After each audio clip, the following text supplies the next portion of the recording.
সকলোকে প্ৰীতি সম্ভাষণ জ্ঞাপন কৰি নিউজ নৰ্থ ষ্টুডিঅ'ত এটি বিশেষ বাতৰি লৈ মই মুখিবুল হুছেইন।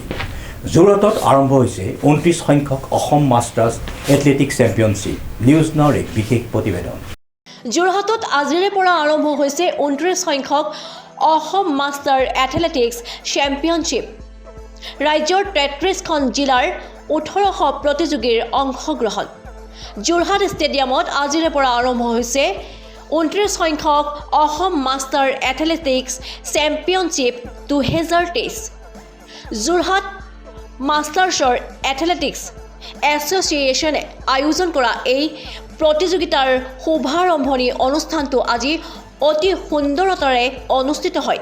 অনুষ্ঠানত মুখ্য অতিথি হিচাপে উপস্থিত থাকি অৰ্জুন ভোগেশ্বৰ বৰুৱাই যোৰহাটবাসীৰ লগতে অংশগ্ৰহণকাৰী সমূহ খেলুৱৈকে ধন্যবাদ জনাই প্ৰতিযোগিতাৰ সফলতা কামনা কৰে। যোৰহাটৰ বিধায়ক হিতেন্দ্ৰ নাথ গোস্বামীৰ লগতে ভালে সংখ্যক ক্ৰীড়ামোদী তথা গণ্যমান্য ব্যক্তিৰ উপস্থিতিত প্ৰতিযোগিতা আনুষ্ঠানিকভাৱে উদ্বোধন কৰে যোৰহাটৰ বিশিষ্ট ক্ৰীড়া সংগঠক তপন কুমাৰ গগৈয়ে। অনুষ্ঠানতে ভোগদৈ নামেৰে এখনি স্মৃতি গ্ৰন্থও উন্মোচন কৰা হয়।